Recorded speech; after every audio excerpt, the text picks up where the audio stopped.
Welcome everybody back to my channel. If you're new here, I'm Jacob, owner of Antivillain Clothing Company. If you haven't watched my last two videos, I am a digital marketer. I've been marketing for 13 years. Decided to create my own clothing brand. I was struggling at first because I opened up a brand and I didn't do any branding. I was basically a guy that made t-shirts. So I decided to use what I do to make my own brand. It's been a week, so I got a lot done. I got my target audiences completed. I got most of my brand DNA finished. And now we're starting to get down to positioning myself in my target market. It is important for a brand to find their position in their target market. It helps you identify where your competitors are. It separates you from what your competitors are doing. Like I said in my last video, you can do the same thing your competitors are doing. It just floods the market though with the same thing. So one of the first things that you need to do when you're trying to position yourself in your target market is identify your competitors. When you identify your competitors, you can see what your competitors are offering. See where any gaps are and see where you can fill them. And I keep saying that because gaps are opportunities. You can look at other companies and say, hey, they're not offering this. For example, maybe your competitor is another t-shirt company. Or, maybe your competitor is another clothing company. And you see that they sell t-shirts, hoodies, pants, and hats. And they make them for men, right? You see an opportunity to say, okay, I want to make men's clothing, but I don't want to just sell t-shirts, hats, and pants, and hoodies like them, but they're not selling scarves or fanny packs or muscle shirts. Those are opportunities. Those are gaps. The competitors make streetwear. You can make fitness wear. So those are gaps and opportunities that you can find and you can maneuver through to figure out how to position yourself within the market. Number two is that you can conduct market analysis. And this goes into the first one to where you can see what opportunities are there. You can see what offers exist with your competitors, then where your audience is being left short. All of this gives you opportunities. All of this helps you figure out what you can offer different inside of your market. The key thing is not to be the same. Because if you are the same, obviously, there's no way for your brand to stick out. Walmart, they make off-brands of things. You go to the cereal aisle, you will see a Frosted Flakes, but then you will see a Great Value type of Frosted Flakes. The difference is that it's almost the same, but the price is different. They're saying, okay, you can get the same cereal for a quarter of the price. The price is different, but the quality is different too. You can do the same thing. You can say, okay, I like this style of t-shirt. I'm gonna make a really cheaper version so I can get into this market, which people will like a lot of this t-shirt, but let's just make it cheaper. Shaq does it. Shaq made an affordable shoe that he could sell at Walmart that's $25. That's more affordable for everybody else.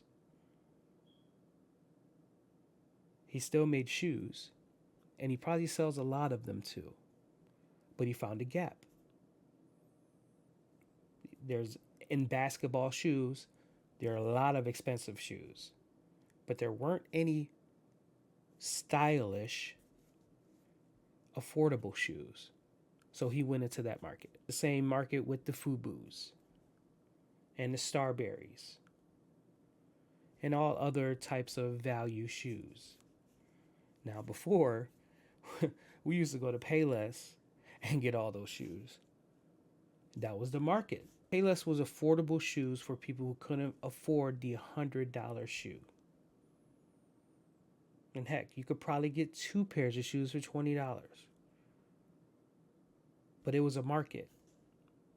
And no matter what, it worked for a time until somebody else came and beat them for that market. I know my target audience is gamers. And yes, I want to make a clothing brand towards gamers. In the positioning of fashion, and in the industry of fashion, I want to position myself as the gamer line. Casual gamers, hardcore gamers. I can make different personas all I want. But this is where I see the gap at. My issue, to be honest with you, is figuring out exactly what's missing.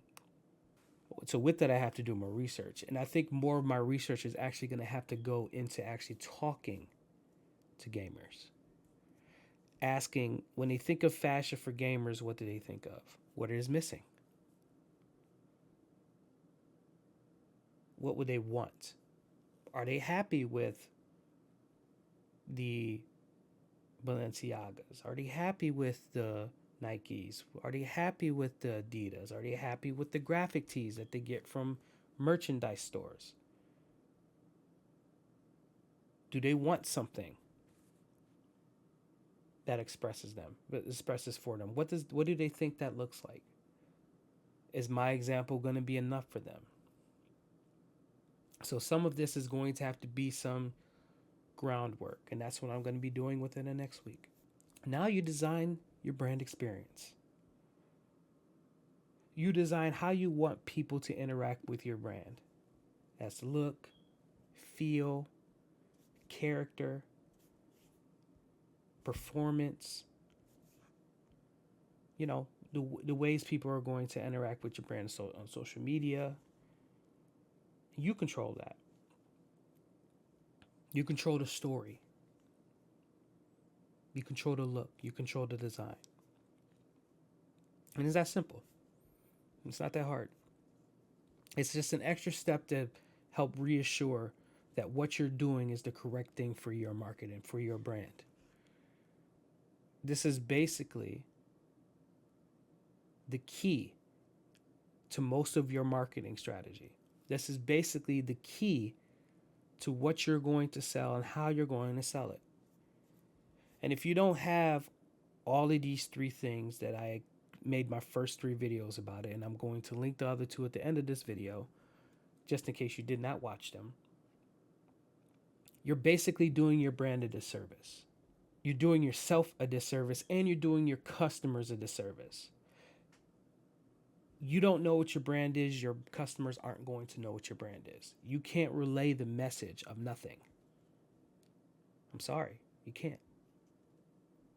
You can't relay a blanket statement to everyone because anybody can interpret what your brand is at that point.